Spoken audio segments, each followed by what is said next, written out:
Bismillahirrahmanirrahim. Alhamdulillahilladzi allamani biulumil ulama'il muwahhidin wal muhaqqiqin wa arsadani ila tariqim mustaqim. Wassalatu wassalamu ala sayyidil wujud wal arwah nabiyyina Muhammadin sallallahu alaihi wasallam alladzi jaa bisyari'ah wa tariqah wal haqiqah wal ma'rifah wa ala alihi wa sahbihi ajmain, amma ba'du. Subhanaka la ilma lana illa ma 'allamtana innaka antal alimul hakim. La haula wa la quwwata illa billahil aliyyil azim. Malam ini kita akan melanjutkan pengajian kitab Bidayatul Hidayah karya Imam Al-Ghazali, dilanjutkan dengan pengajian kitab Ihya Ulumuddin juz 2 juga karya Imam Ghazali. Pembahasan kitab Bidayatul Hidayah ya, sudah sampai pada halaman 46, masih terkait dengan bab adzabus shalah. Imam Ghazali memiliki perhatian khusus terhadap praktek ya syariat dan hakikat, yaitu praktek ibadah yang meliputi aspek lahir dan batin. Maka kitab Bidayatul Hidayah ini akan mengantarkan para salik untuk memahami pentingnya adab lahir dan juga adab batin. Pembahasan adab batin sudah diuraikan oleh Imam Ghazali pada minggu yang lalu ya. Selanjutnya kita akan bahas makalah berikutnya. Qala musannif rahimakumullah wa nafa'ana bihi wa bi ulumihi fid darini amin ya rabbal alamin. Wastahi ya, dan malulah. Jadi kita disuruh untuk introspeksi ke dalam diri. Kalau kita sedang sholat tapi batin kita tidak ingat siapa yang disembah, ini mestinya malu gitu. Ya, wastahi dan malulah antunajia, hendak bermunajat dirimu maulaka ya, kepada tuanmu ya, pada ya Tuhanmu yang mengatur alam semesta dan termasuk yang mengatur kehidupanmu.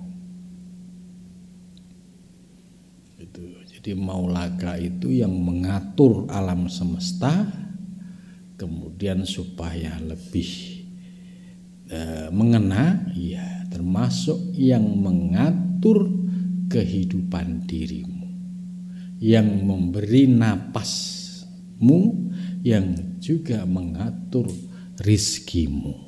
Itu maulaka. Biqolbin dengan hati ghafilin yang lalai. Jadi malu kalau kita bermunajat ya, dalam hal ini sholat ya. Sholat itu munajatul mukmin ya, sebagai munajatnya seorang mukmin limaulahu, kepada ya Tuhan yang mengatur alam semesta, tapi biqolbin ghafil, dengan hati yang lalai. Wasyudrin dan dada mashunin yang dipenuhi biwasawisid dunia dengan ragam bisikan dunia. Ini makalah ini ya kita harus jujur ke dalam diri ya, bahwa kita ini posisinya masih seperti ini. Seringkali kita sholatnya hatinya dalam keadaan biqalbin ghafil. Buktinya apa? Dari wudu ya sebatas wudu secara fikih, hatinya tidak nembus memahami makna-makna di balik wudu.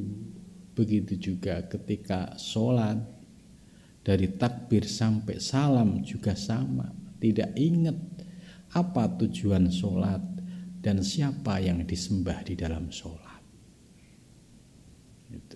Dan ini kalau kita hitung porsi sholat dalam keadaan biqalbin ghafilin, itu satu masjid mungkin bisa ya 95-99% kali itu. Ini sebagai koreksi ke dalam diri kita. Ya rata-rata kebanyakan di antara kita ya sholatnya yang penting menjalankan perintah Allah titik.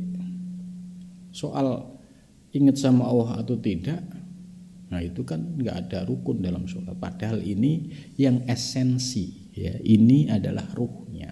Gitu. Karena itu Imam Ghazali di dalam kitab Bidayah ini sejak awal sudah mengingatkan. Ya, mulai dari wudhu Imam Ghazali sudah mengajarkan bagaimana wudhu yang dohir batin. Mulai dari berkumur. Kemudian istinsak menghirup air ke dalam hidung. Dan semua gerakan wudhu itu ada makna-makna batin yang terkait dengan aktivitas duniawi kita. Nah, kalau kita sudah mulai memahami secara teori ilmu, mungkin praktek pengamalannya ya pelan-pelan. Suatu ketika hati ini kok merasakan kenyamanan. Hati ini kok kemarin wudhu saya mulai sudah baik lahir maupun batin gitu. Nah, kemudian sholatnya juga sama. Dari takbir sudah mulai ingat Allah gitu. Terus ketika Fatihah gitu, sudah mulai ingat Allah gitu. Nah, ini dengan cara introspeksi ke dalam diri, maka kondisi biqalbin ghafil ini ya benar-benar nyata di dalam diri kita. Karena itu Imam Ghazali istilahnya bahasa Jawa itu melehke ya, mbok isino gitu loh. Isino malu wong nyembah Gusti kang murbeng dumadi kok atimu tidak eling sama yang disembah. Ditambah lagi wasyudrin mashunin biwasawisid dunia. Jadi dadanya ini dipenuhi dengan ragam bisikan-bisikan dunia. Wah, semua masuk gitu. Urusan kantor masuk, urusan rumah tangga masuk, semua masuk gitu. Kemudian masih ada rencana-rencana, itu semua masuk. Nah ini yang akhirnya memenuhi ruang hatinya itu semakin pengap itu. Ya bagaimana kalau hatinya lalai, kemudian soder ya, dadanya itu dipenuhi dengan bisikan-bisikan dunia. Ini menarik. Apa bedanya qalb dan soder? Itu. Ternyata hati ini ada kualitasnya. Ya. Sodr itu sebagaimana di dalam hadis ya, Nabi juga menjelaskan, sodr itu hati bagian luar, itu sodr. Ya, maka isinya sodr itu virus-virus, istilahnya pikiran-pikiran yang dipenuhi dengan segala urusan duniawi, kemudian merekam ya. Terus ketika sholat itu masuk ya, muncul semua, itu yang merekam masuknya itu di sodr. Ya, kemudian wafis sodri, di dalam sodr ini ada namanya qalb itu. Terus ada namanya fuad. Terus ada di dalamnya lagi namanya lub gitu. Jadi sodr, qalb, fuad, lub. Lub itu berarti ya istilah kedalaman ya, hati yang tempat sir, tempat rahasia.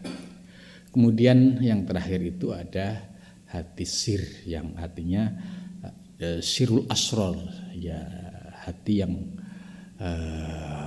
terkoneksi dengan ilahiyah itu. Nah, dari sini kita paham, oh kenapa ada penggunaan sodr, ada penggunaan qalb. Nah, makanya Imam Ghazali menjelaskan sodrnya itu rekaman pikiran, ambisi, keinginan duniawi itu pada saat sholat masuk semua. Istilahnya itu rekamannya keluar semua. Sehingga ketika Allahu Akbar itu otomatis ya, keluar. Itu. Ini kemudian di dalam hatinya qalb ya. Ini ya karena sodrnya dipenuhi dengan min wasawisid dunya, qalbnya juga akhirnya lalai dari mengingat Allah itu. Ya, karena itu kita mulai berlatih gitu ya, yaitu ketika sholat benar-benar mulai dari wudhu ya, kita kosongkan hati dan pikiran kita. Kita sisakan waktu ya paling lama kan 5 menit ya, atau 3 menit atau 2 menit gitu kan, untuk fokus ya mengingat al-ma'bud, mengingat siapa yang kita sembah itu. Kemudian selain itu ditambah lagi ya, sudah dipenuhi dengan bisikan-bisikan dunia, wa khobaisis sahwati, dan khobais yaitu hal-hal yang terkait dengan keburukan syahwat, khobais ya. Jadi komplit khobais syahwat itu ya terkait dengan pikiran-pikiran atau keinginan-keinginan yang sifatnya itu melanggar perintah Allah ya, syahwat-syahwat duniawi ya, itu muncul gitu. Yang namanya khobais syahwat ya itu pasti negatif. Jadi muncul semua, keluar semua pada saat dia sedang sholat. Karena itu wa'lam, ini lanjutannya, wa'lam, dan ketahuilah annahu, sesungguhnya Allah subhanahu wa ta'ala maha tinggi, muttaliun, itu zat yang mengetahui, itu bahasa Jawa, zat yang mirsani, ay muttaliun ay alimun, ningali atau mengetahui apa, ala sarirotika, yaitu mengetahui aspek batiniahmu. Aspek batin itu aspek yang tidak terlihat secara kasat mata. Itu disebut syariroh. Jadi aspek batin yang tidak nampak secara kasat mata.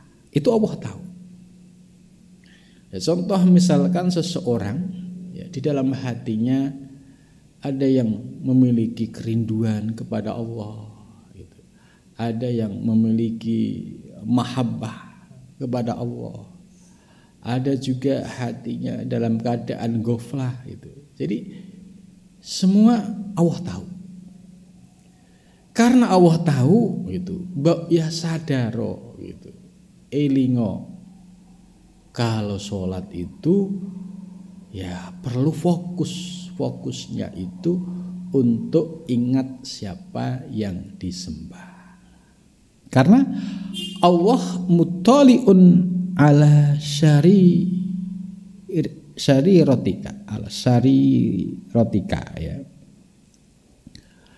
Wa nadhirun ya, dan Allah nadir, bahasanya nadir, melihat, memperhatikan. Jadi nadir itu melihat yang memperhatikan, ya, melihat tapi memperhatikan. Memperhatikan apa? Ila qalbika, kepada hatimu. Gitu. Jadi kesadaran ini perlu kita bangun, perlu kita ingat ya pada saat mau sholat itu. Ya, jadi Allah muttali'un ala syarirotika wa nadhirun, dan memperhatikan ila qalbika, kepada hatimu.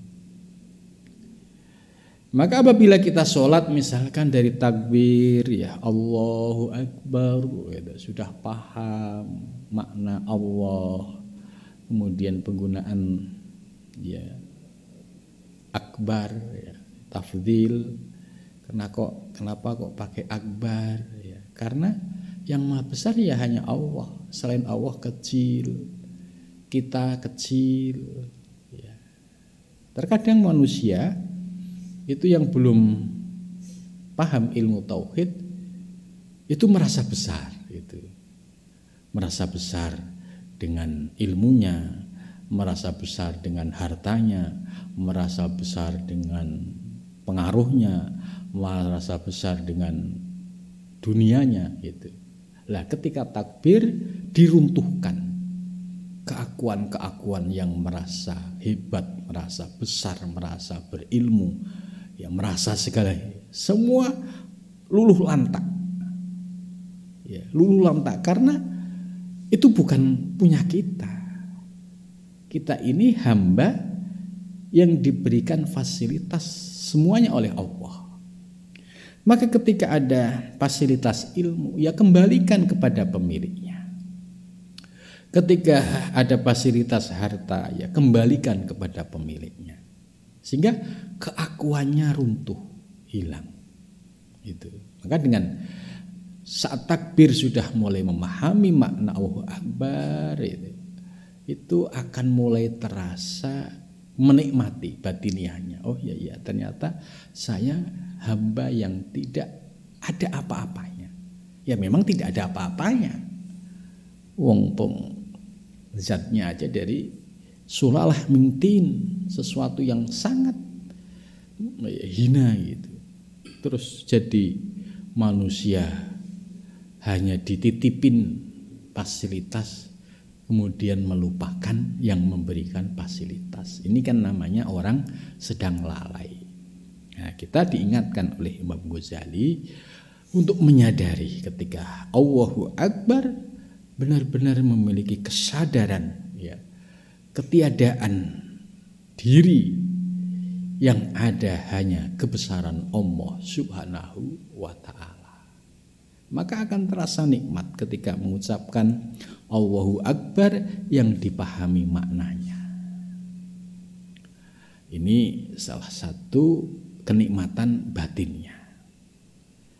Berbeda dengan takbir yang hanya diucapkan, ya artinya hanya sebatas menjadi rukun sholat, Allahu Akbar, terus hatinya tidak ingat apa yang diucapkan. Udah setelah itu lesannya membaca, tapi pikiran dan hatinya ya berjalan masing-masing. Kenapa? Ya karena tidak ada kesadaran bahwa Anda ini sedang sholat menghadap Maulaka, Tuanmu, ya, zat yang mengatur alam semesta, yang mengatur dirimu, yang ngasih kehidupanmu, gitu. Kok pada saat sholat lupa, gitu. Makanya ketika kita ngaji seperti ini, itu ada kayak hentakan-hentakan, ya, istilahnya kita diingatkan.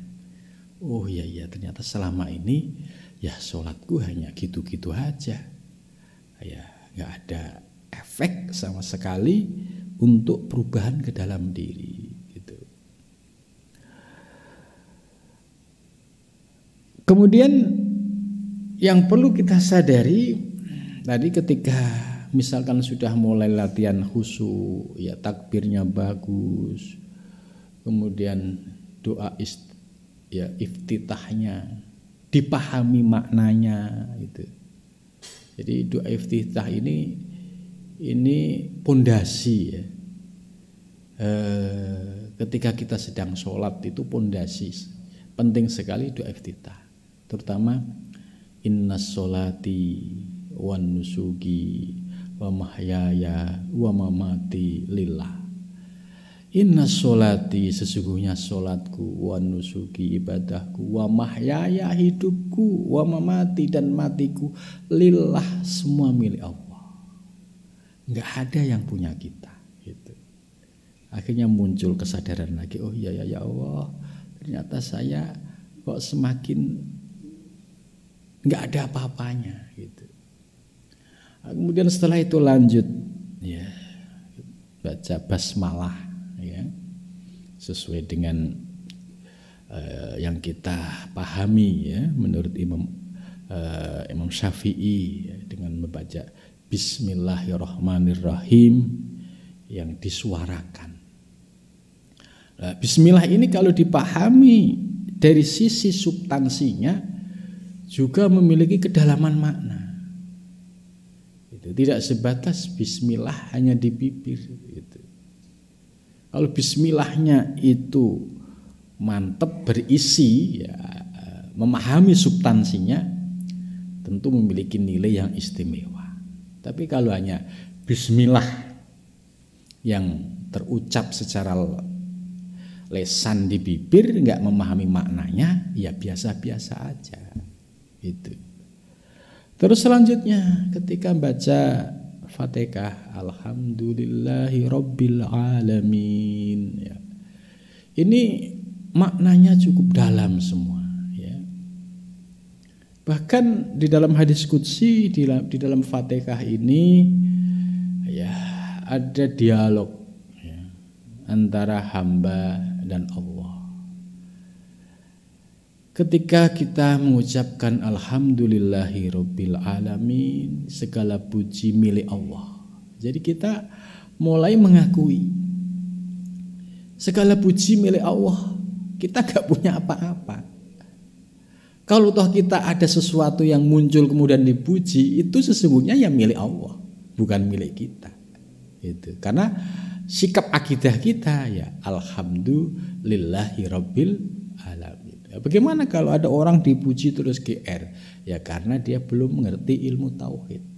Jadi merasa yang dipuji dirinya, padahal semua milik Allah.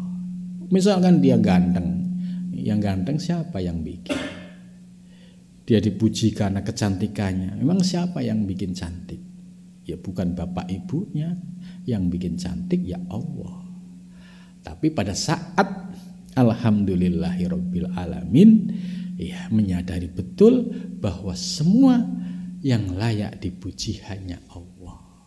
Itu akhirnya ujub, penyakit ujub yang suka GR itu hilang. Itu kalau dipuji orang nggak mudah GR, enggak, kamu salah muji, gitu. Semua milik Allah. Ar-Rahmanir-Rahim, asna alayya abdi, gitu. Aduh, hambaku sedang menyanjungku dengan Ar-Rahman, sifatku yang menunjukkan kasih sayangku terhadap seluruh umat, terhadap seluruh makhluk. Jadi Ar-Rahman itu menunjukkan sifat kasih sayang Allah terhadap semua makhluk. Semua makhluk di alam semesta itu sebagai tajalli Ar-Rahman. Tidak melihat suku, tidak melihat agama gitu. Itu semua diciptakan oleh Allah dengan kehendaknya, dengan kuasanya. Itu. Maka apapun yang ada di alam semesta ini, bagaimanapun bentuknya, itu hakikatnya tajalli sifat Ar-Rahman. Kalau itu sebagai tajalli sifat Ar-Rahman, maka kita tidak layak untuk membenci ya suku A, suku B, membenci orang yang tidak seagama sekalipun gitu ya.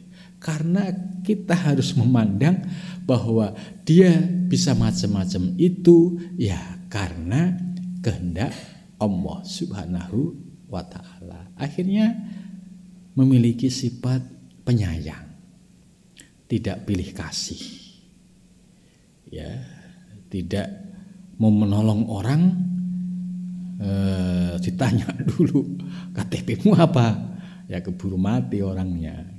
Kalau kita ngikuti sifat Ar-Rahman, ya kita utamakan kemanusiaannya. Karena ini sebagai tajalli sifat Ar-Rahman. Itu. Kemudian Ar-Rahim. Ar-Rahim ini tajalli sifat Allah. Ar-Rahim yaitu bahwa Allah ketika di dunia Allah punya kehendak menciptakan beragam manusia, beragam agama. Maka ketika di akhirat itu sudah mulai dipilah Ar-Rahimnya.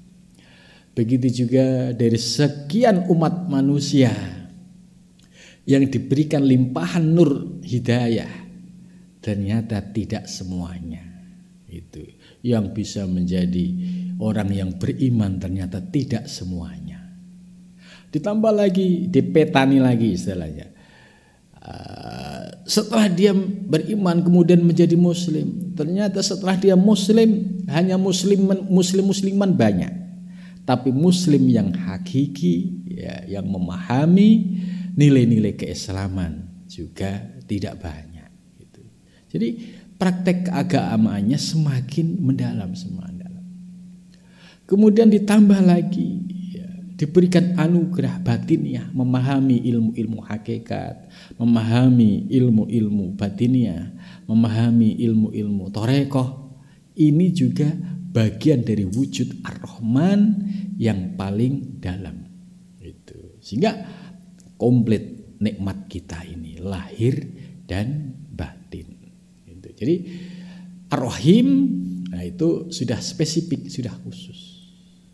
Dan itu mutlak juga milik Allah Subhanahu wa ta'ala. Kita tidak bisa misalkan kita diberikan anugerah ilmu lahir dan batin kemudian sombong menghina yang lain, nggak boleh. Harus kita pandang, kita kembalikan kepada pemilik sejati yaitu Allah Subhanahu wa ta'ala. Jadi ini ketika Ar-Rahman Ar-Rahim, Allah menjawab asna alayya abdi. Kemudian selanjutnya Maliki Yaumiddin itu. Majaddani abdi. Jadi Maliki Yaumiddin yaitu Allah sebagai pemimpin atau raja pada hari kiamat nanti. Jadi pada hari kiamat ya hanya Allah sebagai raja. Raja-raja yang ada di dunia sekarang ini runtuh semua. Ya, runtuh semua. Yang sekarang jadi presiden, perdana menteri atau raja atau apapun jabatan duniawi, runtuh gak ada apa-apanya. Ya, semua sama. Yang nyata sebagai raja hanya Allah Subhanahu wa ta'ala sebagai Maliki Yaumiddin. Ini Allah senang, majaddani, aduh hambaku telah mengagungkan diriku. Terus selanjutnya Iyyaka na'budu. Ya, ini Allah berfirman, ketika seorang hamba mengucapkan iyyaka na'budu, iyyaka hanya engkau, na'budu kami menyembah. Ya. Redaksi ini unik, ya. Redaksi iyyaka na'budu ini unik. Kalau kita belajar ilmu nahwu baru jurmiyah atau imriti, ketemu redaksi ini agak bingung karena kaidahnya belum ada. Masa maf'ul posisinya di depan, gitu kan? Karena budu itu fi'il fa'il, ya, mutakalim wahdah. Kemudian setelah fi'il fa'il, na'budu kami menyembah, iyyaka ini sebagai maf'ul hanya engkau. Seharusnya kan na'budu iyyaka ini menurut kaidah dasar ilmu nahwu ya jurumiyah atau imriti. Tapi ada apa kok redaksinya oleh Allah iyyaka ditaruh di depan. Nah ini ngajinya ya perlu ditingkatkan. Ya masuk alfiyah ditambah ilmu balaghah. Baru paham. Oh, ketika iyyaka ditaruh ya sebelum fi'il fa'il ini ada makna khusus ya bahwa hanya engkau ya Allah, hanya engkau, berarti selainnya nggak ada gitu. Na'budu kami menyembah, ini khusus gitu. Jadi ada makna khusus ya. Jadi tidak ada yang disembah selain Allah. Maka jangan sampai kita menyembah selain Allah. Jangan menyembah jabatan, jangan menyembah harta, jangan menyembah manusia, jangan menyembah batu, jangan menyembah salib. Jadi iyyaka na'budu, hanya engkau ya Allah kami menyembah. Jadi ini ikrar tauhid ya, ubudiyah ya, ketika kita sedang beribadah ya niatnya karena Allah. Seperti kita sholat ya, sholat ini kan ibadah, puasa juga ibadah, maka niatnya harus iyyaka na'budu, harus semata-mata karena Allah. Namun demikian kita harus sadar Allah sudah menciptakan jin, Allah sudah menciptakan setan, Allah sudah menciptakan iblis. Ya, setan masuk ke dalam diri kita melalui aliran darah. Dan setan ini tugasnya itu menggoda keimanan kita untuk kita supaya berpaling dari Allah. Sekalipun kita sudah mengucapkan iyyaka nasta'in, itu masih juga setan ini ya atau iblis itu suka memberikan bisikan-bisikan. Ya, seperti bisikan riya. Ya, riya itu kan pamer. Atau dia mau jamaah ke masjid tujuannya bukan karena ibadah kepada Allah, tapi karena pengen dipuji oleh makhluk, pengen dilihat oleh makhluk itu. Nah, ketika masih ada virus-virus riya ini, oh ini berarti belum iyyaka na'budu. Karena apa? Masih ada selain Allah yang menjadi tujuan di dalam ibadahnya. Maka harus dibersihkan. Ya, virus riya harus dibersihkan. Iyyaka na'budu. Begitu juga virus ujub. Ya, ujub itu tadi orang yang nggak tersentuh ilmu tauhid, kemudian tiba-tiba diberikan kemudahan ibadah, terus akhirnya lupa diri, merasa seolah-olah aktivitas ibadah yang dia lakukan itu karena kehebatan dirinya. Ini karena dia terhijab, tidak memahami bahwa yang memberikan seorang hamba enteng ibadah ya Allah. Kalau dikembalikan kepada Allah, hilang keakuan, nggak ada yang dibanggakan. Gitu. Maka ketika kita masih ada ujub, ya riya, ujub, ya ini PR kita dibersihkan dulu.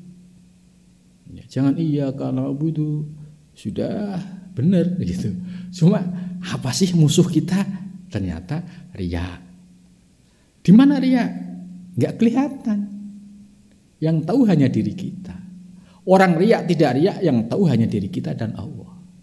Orang ujub nggak ada yang tahu kalau seseorang itu ujub. Ya. Kalau ini nggak dibersihkan karena ada dampaknya, yaitu munculnya penyakit kibir, sombong akhirnya merasa ahli ibadah, merasa paling soleh, merasa paling taat. Kalau dia sudah sombong, setan berhasil menjalankan misinya, yaitu setan dulu, ya iblis dulu tidak mau menyembah Adam ketika diperintah Allah karena ana khairun minhu, aku lebih baik daripada dia. Begitu juga orang yang ahli ibadah tidak sadar dari awal virus-virus batin ini yang ada di dalam diri kita, yaitu mulai dari nggak dideteksi, ujub ya muncul, dibiarkan, akhirnya muncul kibir, ya kesombongan, kemudian kesombongan terucap dalam bentuk kata, terlihat dalam bentuk sikap, akhirnya iblis berhasil. Ya, ini sholat tapi dia lebih mengikuti perintahku. Dia merasa hebat, merasa punya kekuatan, bisa lebih baik daripada yang lain. Nah, akhirnya runtuh lagi. Gitu.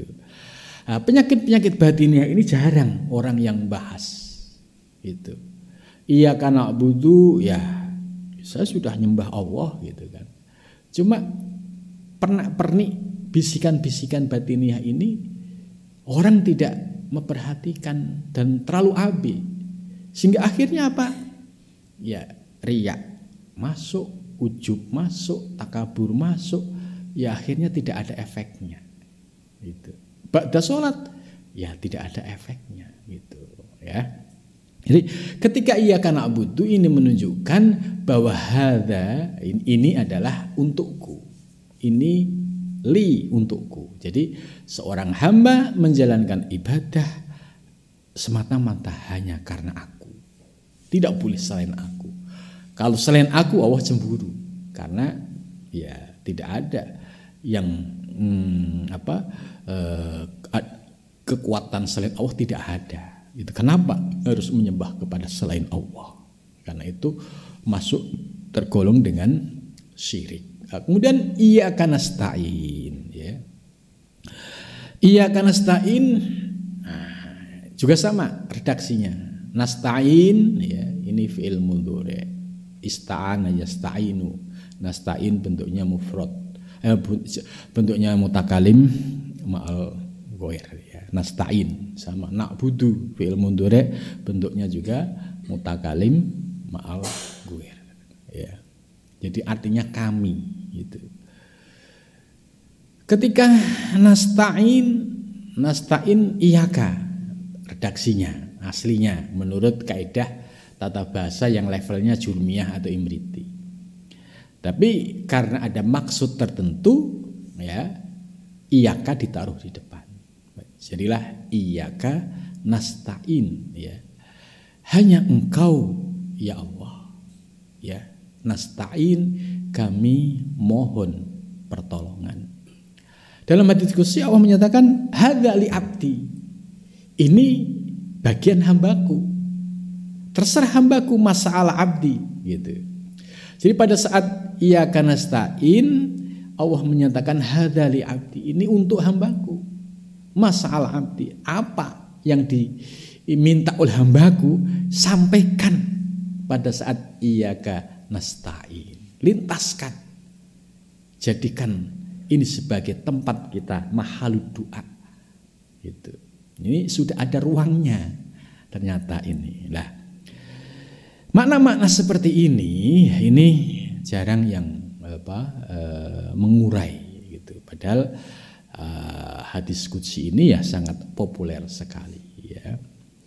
Ketika kita paham iyyaka nasta'in berarti hanya Allah, ya, kita memohon pertolongan ya hanya kepada Allah. Selain Allah nggak ada yang bisa dimintain pertolongan, ya. apalagi kita bergantung kepada makhluk juga tidak benar. Tapi harus dipahami secara utuh. Jangan sampai salah kaprah. Iyyaka nasta'in. Hanya Engkau ya Allah, aku minta pertolongan. Ini ya sebagai perumpamaan ya, orang yang salah memahami tentang pokoknya saya kalau nggak ditolong sama Allah saya nggak mau. Ini sebuah cerita, tapi cerita ini maksudnya perumpamaan orang yang salah memahami pertolongan Allah. Ya, ada kisah ya seorang nelayan di tengah laut. Ketika di tengah laut, ya perahunya ini bocor. Perahunya bocor. Terus ketika bocor, sudah dilakukan berbagai upaya, ya bocornya nggak bisa terselesaikan. Air semakin masuk ke dalam perahunya. Setelah dia putus asa, akhirnya ya mohon kepada Allah, gitu kan? Ya Allah, aku mohon pertolonganmu ya Allah, gitu. Saya yakin pasti Engkau akan menolong ya Allah, gitu. Kemudian tidak sadar ada nelayan lain yang melihat. Ya, terus nelayan lain mendekat, bertanya, ada apa Pak? Gitu. Ya ini bocor gitu. Saya tidak perlu pertolongan manusia gitu. Saya hanya butuh pertolongan Allah gitu. Jadi dia sudah kemelindi gitu. Seolah-olah apa ini benar gitu. Ya mau saya bantu Pak? Ya saya nggak perlu gitu. Apalagi ya melihat mungkin yang nolong itu beda suku atau beda agama gitu kan. Dia ada agak fanatik gitu. Enggak, jangan dibantu. Enggak apa-apa. Saya sudah minta tolong sama Allah. Pasti Allah menolong gitu. Ya, ketika ada orang benar-benar mau membantu, dia menolak. Tidak, saya enggak mau ditolong manusia. Saya cukup ditolong oleh Allah. Ya sudah Pak, kalau enggak mau ditolong ya sudah, saya lanjut. Ya akhirnya lambat laun ya perahunya ya semakin dipenuhin air dan mulai guling. Dan guling akhirnya ya dia dalam kondisi mulai nggak ada pegangan sama sekali. Dia tetap yakin, saya yakin ya Allah, aku pasti memberikan pertolongan. Karena mungkin kelelahan ya, kalau hanya baru 15 menit, 10 menit, 30 menit masih bisa bertahan. Tapi kalau kelamaan kan kelelahan, apalagi dalam kondisi di laut gitu ya. Lambat laun pasti lemes dan akhirnya pingsan, tenggelam. Nah, ini sebagai contoh orang yang salah memahami soal pertolongan Allah. Akhirnya meninggallah dia. Ketika meninggal, kemudian dia protes kepada Allah. Ya Allah, saya sudah minta pertolongan, tapi kenapa Engkau enggak menurunkan pertolonganmu? Gitu kan? Ya malaikat menjawab, lah itu yang tadi datang perahu itu kan itu wujud pertolongan Allah. Tidak, itu si A gitu. Itu dari kampung ini gitu. Kebetulan dia ada ketidaksukaan misalkan. Kemudian malaikat istilahnya melehke. Nah, terus orang itu datang, siapa yang menggerakkan? Dia mikir, yang menggerakkan ya pasti Allah. Ya kan berarti itu pertolongan Allah gitu. Ya karena telat mikir, ya akhirnya dia keduluan mati baru sadar. Oh ternyata saya salah dalam memahami pertolongan Allah itu. Jadi di dalam memahami akidah itu juga harus ya komplit lah. Kalau kita ngikuti akidah Asy'ariyah, Maturidiyah ya komplit. Ya harus ada usaha ikhtiar gitu kan. Dan juga bisa memahami secara lahir dan batin. Jangan saklek tadi. Ya tidak perlu pertolongan manusia, saya cukup pertolongan Allah. Padahal Allah itu punya kuasa menggerakkan pertolongan-pertolongan dalam berbagai macam bentuk. Maka redaksi dalam Al-Quran tidak menggunakan bentuk mutakalim wahdah, yaitu a'budu atau asta'inu, tapi na'budu wa nasta'in, menunjukkan bentuk mutakalim al-ghair, itu yang artinya ya banyak, dan Allah juga memiliki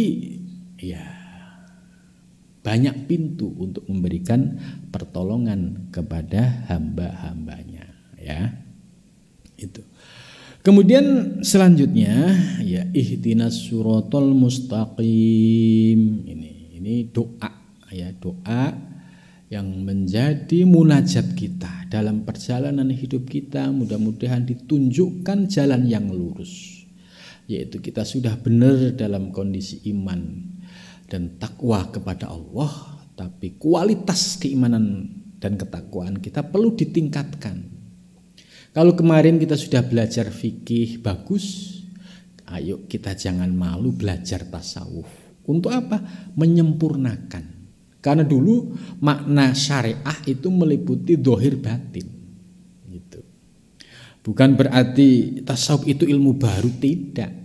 Istilahnya baru, tapi ajarannya ya sejak zaman Nabi sudah ada. Fikih juga istilah baru, zaman Nabi juga belum ada. Nah, karena itu kita perlu memahami, jangan sampai kita fikih oriented, bangga dengan ilmu fikihnya, ya seolah-olah sholat dengan fikih itulah kayak sudah merasa paling stop lah gitu, paling sah lah gitu. Padahal dari takbir sampai salam nggak ingat Allah sama sekali. Nah, kekurangan-kekurangan ini ya kita harus sadari. Harus membuka diri. Oh iya, harus kita sempurnakan. Itu. Kenapa ulama-ulama tasawuf dulu ya selalu mengajarkan kitab-kitab bidayah, kitab supaya ilmu kita komplit. Itu. Di pesantren ini kan kurikulumnya ya mulai dari ilmu nahwu shorof, fikih dasar, kemudian menengah sampai tingkatan advance, begitu juga. Kemudian baru masuk tasawuf. Ya. Dalam rangka apa? Supaya ngajinya komplit. Gitu. Kalau ngajinya komplit, ya insya Allah ya akan semakin sempurna kualitas keimanan dan ketakwaannya kepada Allah Subhanahu wa Ta'ala. Ya sebenarnya banyak yang mau dibahas ini. Ya baru berapa baris ya penjelasannya cukup panjang. Ya dan ini penting menurut saya. Insya Allah kita akan lanjutkan pada minggu yang akan datang. Selanjutnya kelanjutannya menarik dalam syarahnya itu ya. Nah, ini saya sampaikan dulu yang akan dibahas untuk minggu depan ya. Berkaitan dengan makna khusyuk ya, bahwa sholat itu perlu khusyuk, perlu tawadhu, perlu tadharru gitu. Nah ternyata di sini sholat itu memiliki 4 aspek. Harus ada hudurul qalbi, hati yang hudur. Ya, ini di fikih nggak diajarin hudurul qalbi yang kayak apa, nggak ada. Gitu. Yang kedua suhudul akli. Ini menarik, suhudul akli, akalnya tuh suhud. Itu bagaimana? Nah, ini kan hal-hal yang baru dan ini sangat menarik dan ini mencerahkan. Ya, tapi keterangannya minggu yang akan datang. Kemudian selanjutnya wa khudu'un nafas. Nafasnya, jiwanya juga harus ya dikhudukkan. Ya. Kemudian yang terakhir khudu'ul arkan. Jadi nafasnya juga harus tenang. Kemudian arkan itu seluruh anggota tubuh itu juga harus khudu' itu. Maka penjelasan tentang 4 aspek ini kita akan bahas pada minggu yang akan datang. Mudah-mudahan kita diberikan sehat walafiat dan senantiasa diberikan istiqomah ya mengaji kitab ini dan mudah-mudahan diberikan anugerah paham ilmunya, dan kemudahan di dalam mengamalkan. Amin ya rabbal alamin.